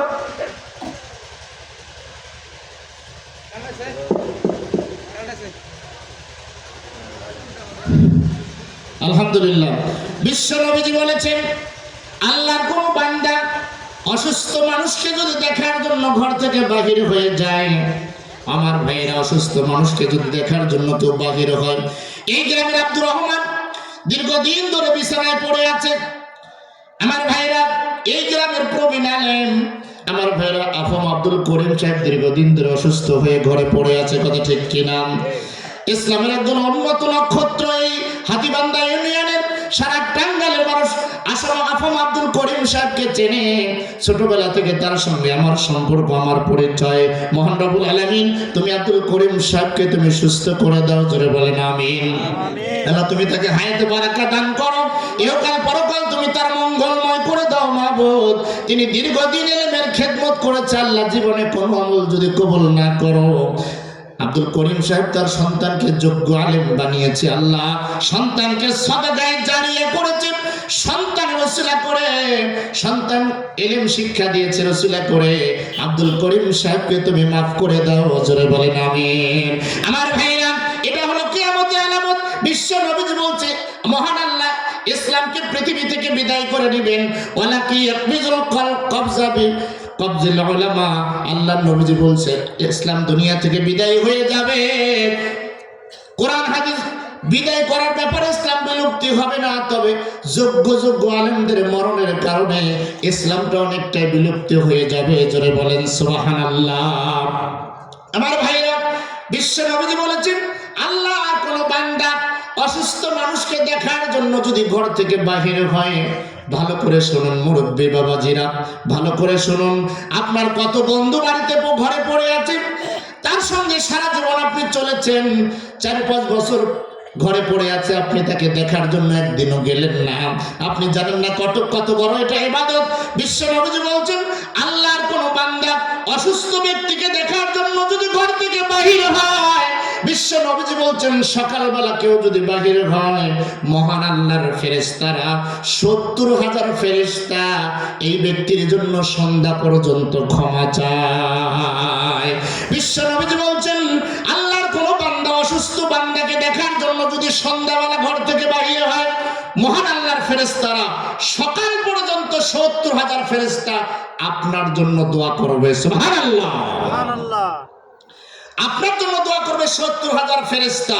আমার ভাইয়া, বিশ্ব নবীজি বলেছেন মহান আল্লাহ ওই সমস্ত বান্দাদের জন্য ফেরেশতারা দোয়া করে।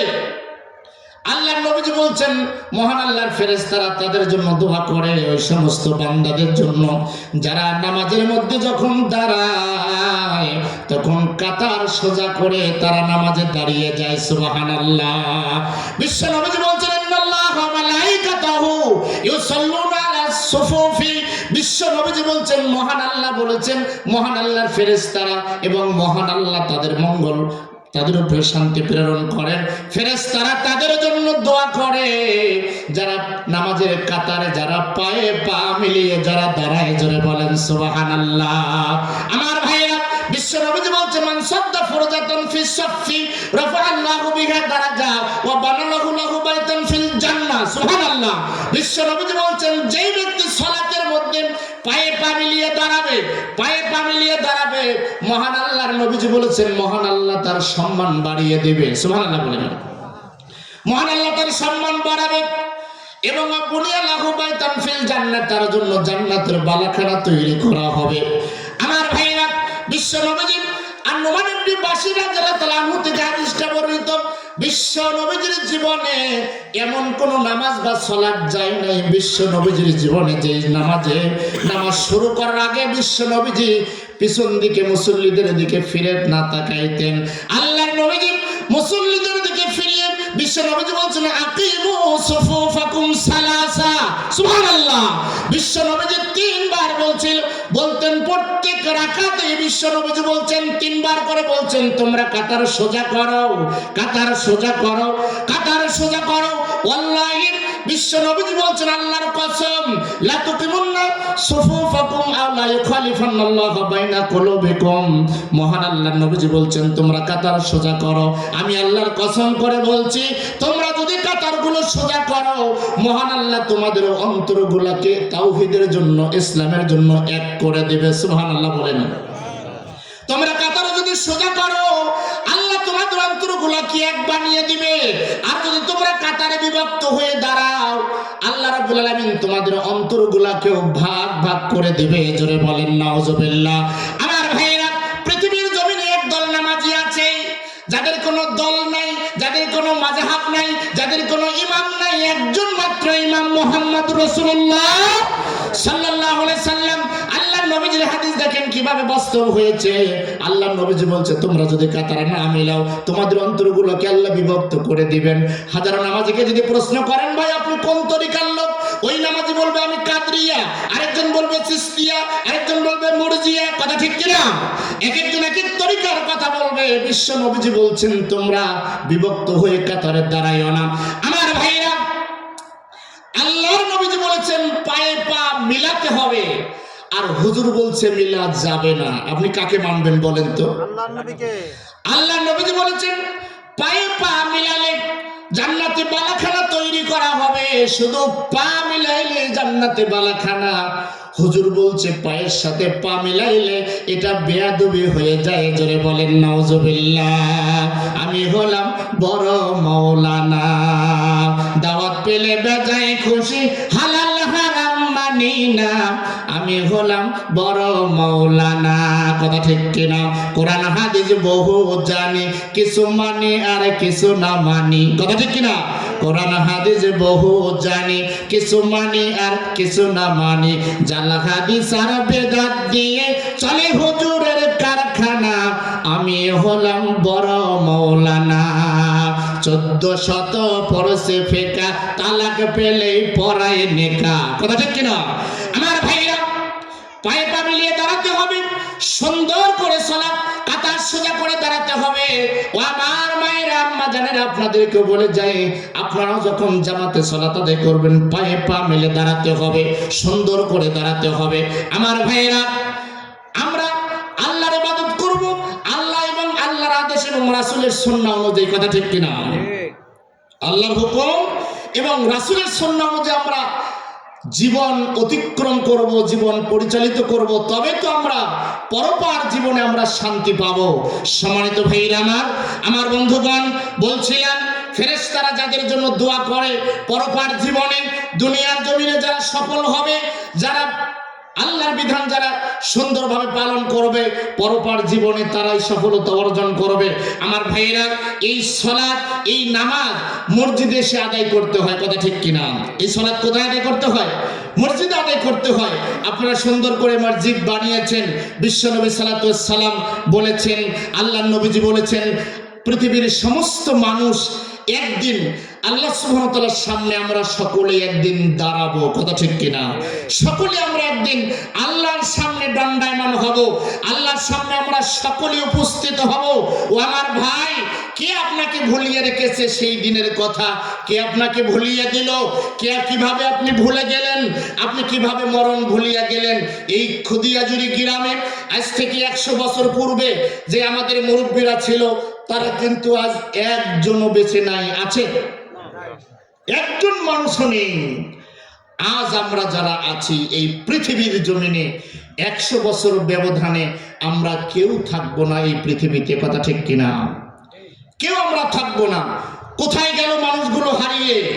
এই গ্রামে কত শিক্ষিত, কত সমাজপতি, কত শিল্পপতি, কত ক্ষমতাধর, কত শক্তিধর, কত বাহাদুর, যাদের ক্ষমতায় মাটি থর থর করে কাঁপতো, তারা আজ দুনিয়াতে নেই, মাটির সাথে বিলীন হয়ে গেছে। কথা ঠিক কিনা?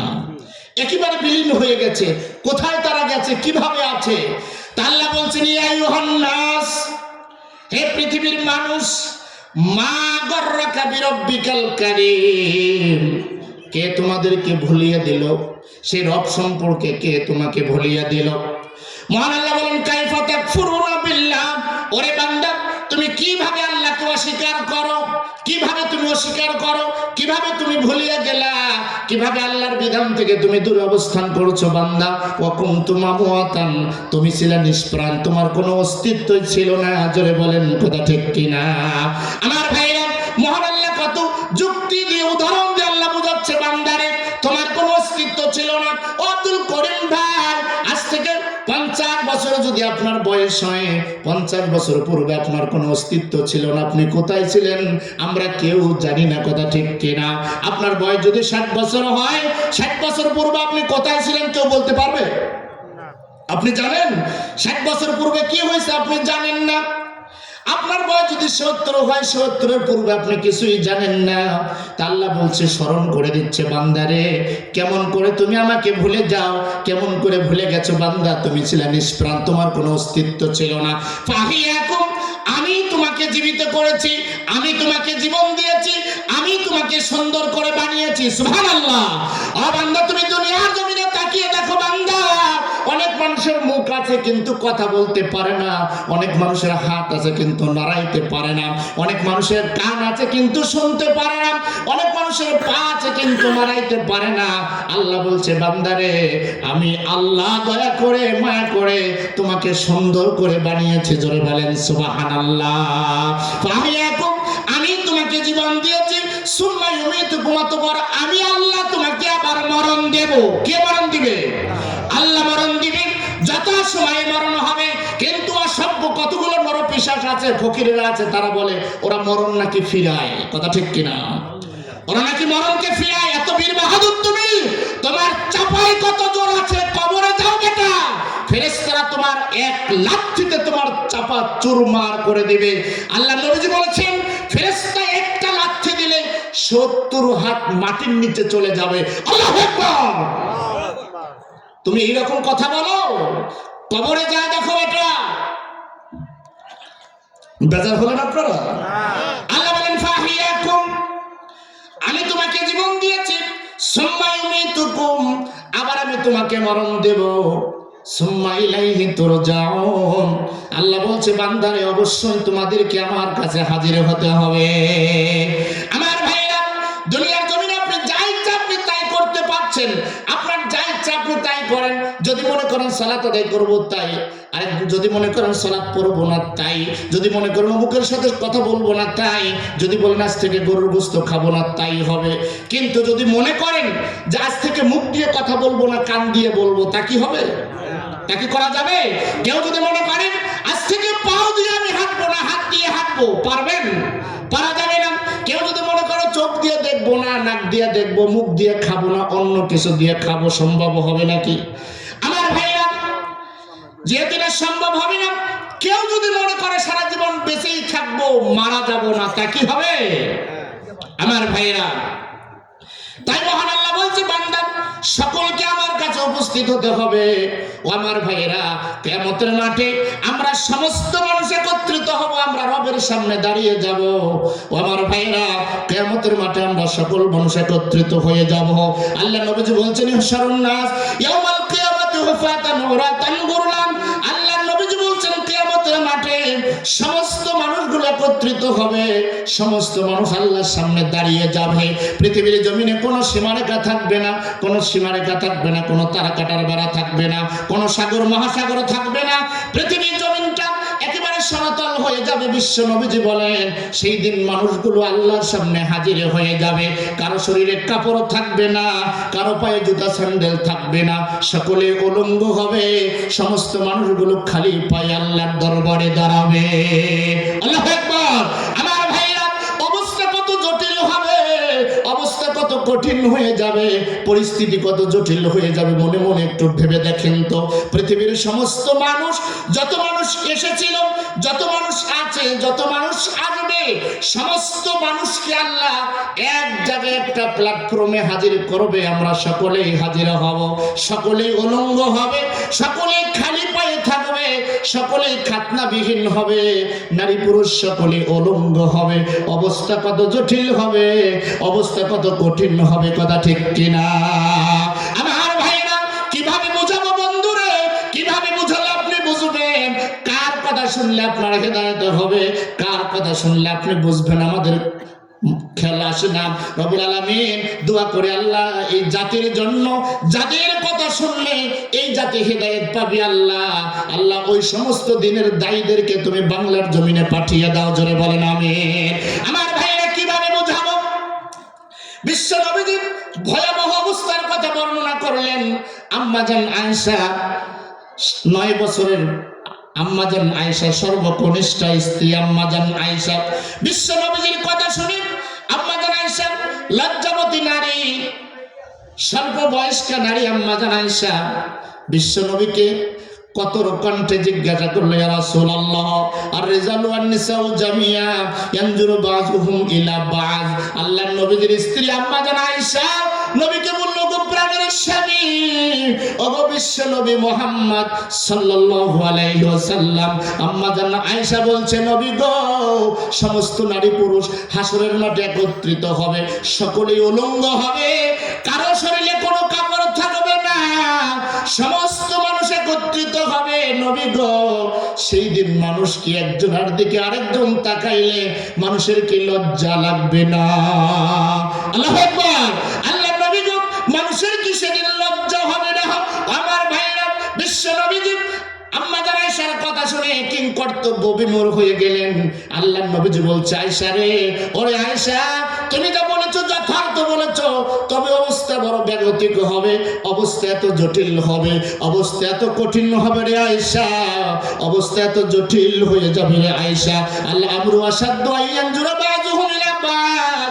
নবীজি বলছে, আয়েশা রে, কিয়ামতের মাঠে মহাশরের দিনে আল্লাহর আযাবের ভয়ে, জাহান্নামের ভয়ে সেই দিন মানুষ একে অপরের দিকে তাকানোর কথা মানুষ সেদিন ভুলে যাবে।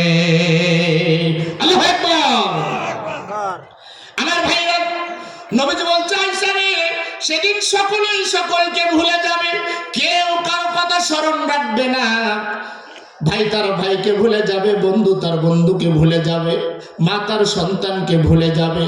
ও আমার ভাই গো, মা তার সন্তানকে ভুলে যাবে, পরিস্থিতি এত সহজ কথা নয়।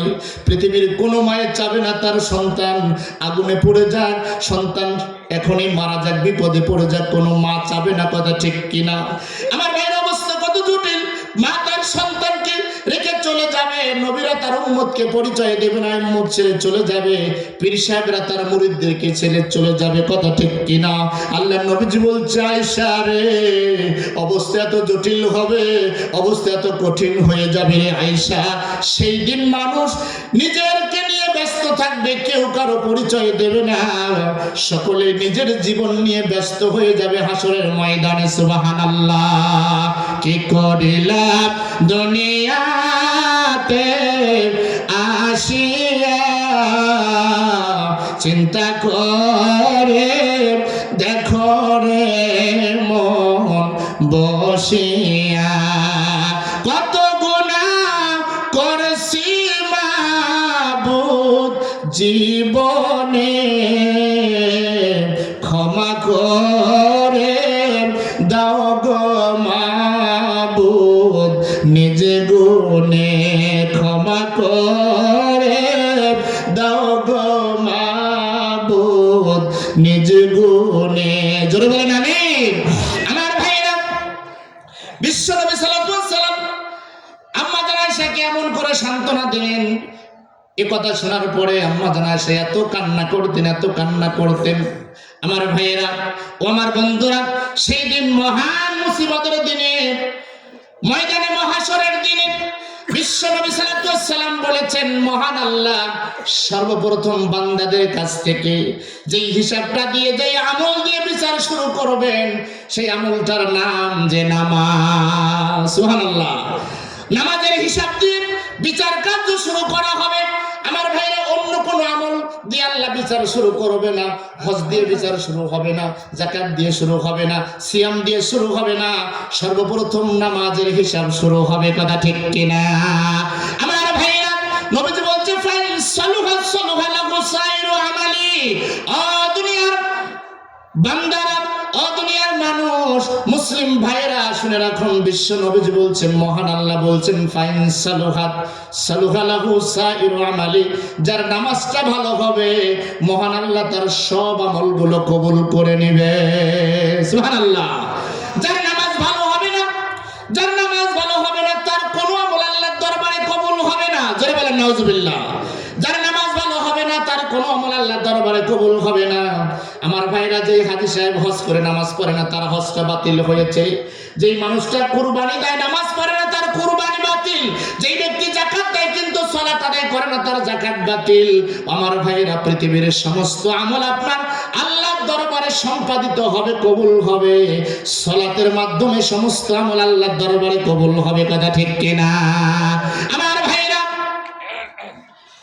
এই সালাত শতকরা 98% মানুষ এই সালাত আদায় করে না, কথা ঠিক কিনা? মানুষ সালাত আদায় করে না। নবীজি বলছেন, মান হাফাজা আলাইহা কানাত লাহু নূরা ওয়া বুরহানা নাজাতান ইয়াউমাল কিয়ামাহ। আমার ভাইয়েরা, এই নামাজের গুরুত্ব আপনার কাছে নাই, সালাতের গুরুত্ব নাই। আবার আরেকজন বলছে, সকলে যার যার ধান্দাতে ধর্ম পালন করছে, একদল তারা ওই লালনবাদ করে তারা মনে করছে এটাই ধর্ম, কথা ঠিক কিনা?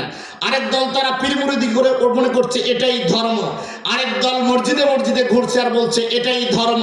আমার ভাইরা, কিয়ামতের মাঠে সালাতের হিসাব হবে। নবীজি বলছেন, কিয়ামতের যেই ব্যক্তি 5 ওয়াক্ত সালাতের হেফাজত করবে, আদায় করবে, পড়বে, কেউ আবার হেঁটে হেঁটে নামাজ পড়ে, আপনারা শোনেন না? কেউ আবার হেঁটে হেঁটে নামাজ পড়ে, মনে মনে নামাজ পড়ে, কায়েমি নামাজ পড়ে। যারা এই সমস্ত নামাজ আদায় না করে, যে সমস্ত ব্যক্তির এই সমস্ত কথা বলে, ওর কথা বিশ্বাস করা যাবে, ওর কথা মানা যাবে না। ভাইরা আমার, নবীজি বলছেন, যে ব্যক্তি 5 ওয়াক্ত সালাতের হেফাজত করবে, কিয়ামতের মাঠে এই নামাজটা তার জন্য দলিল হবে। সুবহানাল্লাহ বলেন। নামাজটা তার জন্য দলিল হবে, এই নামাজটা তার জন্য আলো হবে, এই নামাজটা তার জন্য নাজাতের জন্য যথেষ্ট হয়ে যাবে। সুবহানাল্লাহ। ওমান লাম ইউহাফিজ আলাইহা, কিন্তু ঘটনা যদি ব্যতিক্রম হয়ে যায়, সালাত যদি না থাকে, নবীজি বলছেন যার সালাত থাকবে না, নবীজি বলছেন তার কোনো দলিল থাকবে না, তার কোনো নাজাতের পথ থাকবে না, তার কোনো বিপদের কোনো দলিল থাকবে না, তার আলো থাকবে না। বিশ্ব নবীজি বলছেন ওমান লাম ইউহাফিজ আলাইহা লাম ইয়াকুল লাহু নূরা ওয়া বুরহানা ওয়া নাজাতা ওয়া কানা ইয়াউমাল কিয়ামাহ। ওই সমস্ত মুসলমানেরা যারা নিজেকে মুসলিম দাবি করে কিন্তু সালাত আদায় করে না, বিশ্ব নবীজি বলছেন এই লোকটা কিয়ামতের মাঠে, এই লোকটা ফিরাউনের সাথে তারা হাসর হবে। জোরে বলেন নাউজুবিল্লাহ। যে লোকটা বেনামাজি মুসলমান, এই বেনামাজির হাসর হবে ফিরাউনের সাথে, কারুনের সাথে, হামানের সাথে, সাদ্দাদের সাথে। বিশ্ব নবীজি পৃথিবীর 4 জন সবচাইতে বড় কাফের, নাউজুবিল্লাহ, পৃথিবীর জমিনে সবচাইতে 4টা বড় কাফেরের কথা বিশ্ব নবীজি এই বড় বড় 4টা বেঈমানের সঙ্গে বর্তমান জামানার বেনামাজিদেরকে তুলনা করেছে। জোরে বলেন নাউজুবিল্লাহ। আমার ভাইরা, নিজেকে মুসলিম দাবি করে সালাত আদায় না করে আপনি বসে আছেন, আল্লাহ নবীজি বলছে এই ব্যক্তির হাসর হবে ফিরাউনের সাথে। নাউজুবিল্লাহ বলেন। সারা পৃথিবীর সমস্ত মানুষ যদি জান্নাতে যায়, ফিরাউন কোথায় যাবে? ফিরাউন জাহান্নামে যাবে। এই ফিরাউনের সঙ্গী হলো এই যুগের বেনামাজিরা। জোরে বলেন নাউজুবিল্লাহ। যেই লোক নিজেকে মুসলিম দাবি করে, সালাত আদায় করে না, নামাজ আদায় করে না, ওকে মুসলিম দাবি করার কোনো অধিকার তার নেই। বেনামাজি জানে না সে মুসলিম না কাফের না হিন্দু না বৌদ্ধ না খ্রিস্টান। বেনামাজির কোনো ধর্ম নেই। জোরে বলেন কথা ঠিক কিনা? বেনামাজির কোনো ধর্ম নেই। ও যদিও এই খুদিয়া যদি সমাজের আহলে হাদিস মুসলিম দাবি করে, সালাত আদায় না করলে কে মুসলিম দাবি করে তার বাতিল। আহলে হাদিস তো অনেক দূরের ব্যাপার, কথা ঠিক কিনা? আহলে হাদিস তো অনেক দূরে থাকলো, সালাত আদায় না করলে তার ঈমান নেই। বেনামাজির কোনো ধর্ম নেই। কষ্ট পেলেন কথাটা শুনে? ভাইরা আমার, নামাজের সাথে কোনো আপোষ নেই। রোজা ছাড় দিয়েছে, হজ ছাড় দিয়েছে, যাকাত ছাড় দিয়েছে। আপনি অসুস্থ, রোজা করতে পারেন না, একজন মানুষকে ফিদিয়া দিলেই হয়ে যাবে, কথা ঠিক কিনা? আপনি যাকাত দিবেন, এ মাসে দিবেন না ও মাসে দেন, এই বছরে যে কোনো এক মাসে দিবেন, এটা ছাড় দিয়েছে ইসলাম। আপনি হজ করতে পারছেন না, বৃদ্ধ, আরেকজনকে পাঠাইলে হজ হয়ে যাবে, কিন্তু ব্যতিক্রম সালাত, আশ্চর্য নামাজ, যত সময়ে যে কোনো মূল্যে, বসে হোক, শুয়ে হোক, দাঁড়িয়ে হোক, যেখানে থাকবেন সেখানে আপোষহীন একটি ইবাদত, তার নাম হলো সালাত। তার নাম কি? আমার ভাইরা, মুসলমানরা দেখেন অন্যান্য নামাজের গুরুত্ব আছে। এই সমাজে কোনো ব্যক্তি যদি মারা যায়, ঢাকা থেকে তার বন্ধু আসে জানাজা সালাত আদায় করার জন্য, ঢাকা থেকে আসে, কথা ঠিক কিনা? জানাজা পড়ার জন্য কত সিলেট থেকে আসে, চিটাগাং থেকে আসে, অন্য জায়গা থেকে জানাজা সালাত আদায় করার জন্য আসে। আমার ভাইরা, মুসলমানের কাছে জানাজা নামাজটা এত গুরুত্ব হলো, এই জানাজা নামাজটা আসার তো কত দরকার ছিল না। এটা ফরজে কিফায়া নামাজ, কয়েকজন আদায় করলে হয়ে যাবে।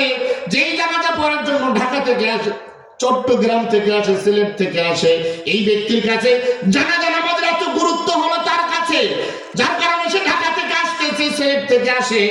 অথচ ভাইরা আমার, 5 ওয়াক্ত ফরজ সালাতের ব্যাপারে একদম বেখেয়াল হয়ে থাকে, কথা ঠিক কিনা? আমার বন্ধুগণ, এই ময়দানে মহাশরের দিনে, এই ময়দানে মুসিবতের দিনে মানুষ বেকায়দায় পড়ে যাবে। আমার ভাইরা বেকায়দায় পড়ে যাবে। বিশ্বনবী সাল্লাল্লাহু আলাইহি সাল্লাম বলেছেন, কিয়ামতের মাঠে মহান আল্লাহ 7টা মানুষকে আরশের নিচে জায়গা দিবে। সুবহানাল্লাহ, লিল্লাহি তাকবীর। বিশ্বনবী বলেছেন, কিয়ামতের মাঠে ময়দানে মহাশরের দিনে 7 প্রকারের মানুষকে মহান আল্লাহ আরশের নিচে জায়গা করে দেবে। বিশ্বনবী বলছেন, ওয়া রাজুলুন কলবুহু মুআল্লাকুন ফিল মাসাজিদ। বিশ্বনবী বলছেন 7 প্রকারের মধ্যে থেকে ওই ব্যক্তিটা হলো, 1 নাম্বার হলো ইমামুল আদিল, ন্যায়পরায়ণ শাসক। আমার ভাইরা, ন্যায়পরায়ণ শাসক যারা হবে তারা আরশের নিচে জায়গা পাবে। ওয়াসাকুন নাসা বিবাদাতি রাব্বি, ওই সমস্ত যুবকেরা, ওই সমস্ত যুবতীরা, আমার ভাইরা, ও আমার সোনার যুবক রে, ও আমার সোনার যুবতী বোন, তোমাকে বলে যাই, খবরদার বেপরদে চলে জীবন ধ্বংস করা যাবে না। আমার ভাইরা, ও যুবক, তোমাকে বলছে যুবক, দুনিয়ার সামান্য কষ্ট তুমি সহ্য করতে পারো না, সামান্য কষ্ট তুমি মেনে নিতে পারো না, তোমার আপনজন তোমাকে কষ্ট দিলে তুমি আত্মহত্যা করতে চাও, তোমার মা যদি তোমাকে একটা মোবাইল কিনে না দেয় আত্মহত্যা তুমি করতে যাও, দুনিয়ার সামান্য কষ্ট তুমি সহ্য করতে পারো না, কিন্তু জাহান্নামের আযাব কিভাবে সইবা যুবক রে? জাহান্নামের আযাব আমরা কেমন করে সহ্য করব? কথা ঠিক কিনা? আমার ভাইরা, বিশ্বনবী বলছেন ওরা ওই সমস্ত যুবক যুবতীরা যারা আল্লাহর ইবাদতের মধ্য দিয়ে যারা জীবন কাটিয়ে দেয়, মহান রব্বুল আলামিন বলেছেন এই যুবক যুবতীরা আরশের নিচে জায়গা পাবে। জোরে বলেন সুবহানাল্লাহ। আমার ভাইরা, ওই ব্যক্তি আরশের নিচে জায়গা পাবে যেই ব্যক্তি মসজিদকে ভালোবাসে। সুবহানাল্লাহ বলেন। যেই ব্যক্তির সম্পর্ক মসজিদের সাথে, সর্বদাই মসজিদকে ভালোবাসে, মসজিদে সকালে যায় বিকালে যায়, সর্বদাই মসজিদে যায়, আল্লাহ নবীজি বলছেন এই ব্যক্তিগুলো কিয়ামতের মাঠে মহান আল্লাহ আরশের নিচে তাদেরকে জায়গা দেবে। বিশ্ব নবীজি বলছেন যারা আরশের নিচে জায়গা পাবে তাদের কোনো আযাব হবে না, তাদের কোনো হিসাব হবে না। সুবহানাল্লাহ। আমার ভাইরা, কিয়ামতের মাঠে মহান আল্লাহ বলবেন আইনা জিরানি, আমার প্রতিবেশীরা কোথায়, আমার প্রতিবেশীরা কোথায়? ফেরেশতারা আল্লাহকে বলবে আল্লাহ গো, সারা জীবন তো আমরা তোমার প্রতিবেশী ছিলাম, আমরা তোমার তাসবিহ তাহলিল পাঠ করেছি, আমরা তো তোমার নিকটতম প্রতিবেশী ছিলাম, এই মহান দিনে, এই মহা মুসিবতের দিনে কি আপনার প্রতিবেশী? মহান রব্বুল আলামিন বলবে ফেরেশতারে, দুনিয়ার জমিনে যারা মসজিদ আবাদ করেছে, মসজিদকে যারা ভালোবেসেছে, তারাই হলো আমার প্রতিবেশী। জোরে বলেন সুবহানাল্লাহ। আমার ভাইরা, আপনার ঘরের পাশে, বাড়ির পাশে যারা অবস্থান করে তারা আপনার কি? তারা আপনার প্রতিবেশী। এটা কার ঘর? আল্লাহর ঘর। এটা হলো আল্লাহর ঘর। আপনার বাড়ির চতুর সাইডে যারা, তারা আপনার প্রতিবেশী। এটা যদি আল্লাহর ঘর হয়, এই আল্লাহর ঘরে যারা আসবে, আল্লাহর ঘরকে যারা ভালোবাসবে, আল্লাহর ঘরকে যারা মহব্বত করবে, মহান আল্লাহ তাদেরকে প্রতিবেশী বলেছে। সুবহানাল্লাহ। আমার ভাইরা, বিশ্ব নবীজি বলছেন মান বানা লিল্লাহি মাসজিদান বানাল্লাহু লাহু বাইতান ফিল জান্নাহ। বিশ্ব নবীজি বলছেন যে ব্যক্তি আল্লাহর জন্য, আল্লাহকে রাজি খুশি করার জন্য দুনিয়ার জমিনে ছোট্ট একটা মসজিদ বানাবে, ছোট্ট একটা মসজিদ বানাবে, মহান আল্লাহ ওই ব্যক্তির জন্য জান্নাতের বালাখানা তৈরি করে দেবে। জোরে বলেন সুবহানাল্লাহ। আমার ভাইরা, খুদিরাতুল ভাইরা, খুদিরাতুল মা ও বোনেরা, মসজিদটাকে সুন্দর করে সাজিয়েছেন, দৃষ্টিনন্দন একটা মসজিদ সুন্দর করেছেন। আপনারা যোগ্য খতিব পেয়েছেন, আপনারা যোগ্য ভাগ্যবান। আমার ভাইরা, মসজিদটা সুন্দর করেছেন, কিন্তু বন্ধুরা আমার, মসজিদ সুন্দর করলে হবে না, পাশাপাশি ঈমানটাকেও সুন্দর করতে হবে। কথা ঠিক কিনা? ঈমানকেও সুন্দর করতে হবে। এই জন্য ভাইরা আমার, মসজিদটার জন্য প্রতি বছর আপনারা মাহফিল করেন, কালেকশন করেন, অর্থদান, মেধাদান, বুদ্ধিদান, সহযোগিতা করেন। আমার ভাইয়া, বিশ্ব নবীজি বলছেন কিয়ামতের মাঠে মানুষ বেগতিক অবস্থায় পড়ে যাবে, বেকায়দায় পড়ে যাবে। বিশ্ব নবীজি বলছেন ইন্না জিল্লুল মুমিনিনা ইয়াওমাল কিয়ামাতি সাদাকা। মহান আল্লাহ সেই দিন মানুষকে আল্লাহ বিভিন্নভাবে মুক্তি করে দিবেন, বিভিন্নভাবে মানুষ মুক্তি পাবে। তার অন্যতম মাধ্যম হলো যারা দুনিয়ার জমিনে যারা দান সদকা করে। জোরে বলেন সুবহানাল্লাহ। কিয়ামতের মাঠে দান সদকাগুলো আপনাকে নাজাতের আপনার ওসিলা হয়ে যাবে। আমার বন্ধুরা, প্রতি বছর আপনারা দান করেন, এই মসজিদ আপনারা প্রতি বছর আপনার মসজিদের জন্য দান করেন। আমার ভাইয়েরা, হুজুর বলেছে দোতলায় টাইলসের কাজ করতে হবে। আলহামদুলিল্লাহ, আলহামদুলিল্লাহ, লিল্লাহি তাকবীর। আমার ভাইরা, মসজিদের দ্বিতীয় তলায় টাইলসের কাজ বাকি আছে। এটা টাইলসের কাজ হোক, এটা আপনারা চান কি চান না? সকলে বলেন আলহামদুলিল্লাহ। মহিলাদের নামাজ, মা বোনদের নামাজ, মা বোনদের সালাতের ব্যবস্থা, আলহামদুলিল্লাহ, এটা আপনারা চান তো ইনশাআল্লাহ। সম্মানিত উপস্থিতি, এখানে এটা তো এমনি হবে না ভাই। যে কোনো জিনিস সফল করতে হলে তিনটা জিনিস লাগবে: জীবন, সম্পদ, সময়। তিনটা ছাড়া কিছুই হবে না। আপনি শিক্ষা অর্জন, যে ছেলেটা এসএসসি পাস করতে চায় তাকে 10 বছর ধৈর্য ধরতে হবে। কথা ঠিক কিনা? যে ব্যবসা করে তাকেও ধৈর্য ধরতে হবে। সম্পদ, সময়, জীবন, তিনটা জিনিস সমন্বয়ে যে কোনো জিনিসের সফলতা। আমার ভাই, আপনার ঘর আপনি সুন্দর করে সাজিয়েছেন, আপনার ঘর তো সুন্দর হয়েছে, তো হয়েছে, আপনার বাথরুমটাও সুন্দর হয়েছে। কথা ঠিক কিনা? এই বাথরুমটা আগে কোথায় ছিল? ওই টাপটি অনেক ঝোপঝাড়ে মানুষের অনেক দূরে ছিল। তারপরে সেটা হলো ল্যাট্রিন, সেখান থেকে হলো বাথরুম, এখন হচ্ছে তারপরে হলো টয়লেট, এখন হলো ওয়াশরুম। আগেকার বাপ দাদাদেরকে দেখছি বাড়ির এক কর্নারে ল্যাট্রিনের ব্যবস্থা ছিল, এখন সেই ল্যাট্রিন প্রত্যেক ঘরের সাথে। কথা ঠিক কিনা? এত উন্নত হলো, এই মসজিদটা উন্নত করার দরকার আছে না নাই? আলহামদুলিল্লাহ, আলোচনা দীর্ঘায়িত করব না। আপনারা প্রতি বছর দান করেছেন, প্রতি বছরের দান করেন, প্রতি বছরের ন্যায় এবারও দানের ঝড় উঠাইতে হবে। আষাঢ়ের বন্যার মতো, শ্রাবণের বর্ষার মতো আপনারা দান করবেন। আমি টাইলস বাবদ সর্বপ্রথম চাচ্ছি 10,000, 20,000, 50,000, 1 লাখ। এখানে টাকা লাগবে ভাই, টাকা ছাড়া হবে না। আমি কালেকশনের আগে অনুরোধ করব, এই সমাজের যারা বিদেশ আছেন, যাদের সন্তান বিদেশে আছে, বিদেশি যারা আছে তাদেরকে টাকা দিতে হবে। কথা ঠিক কিনা?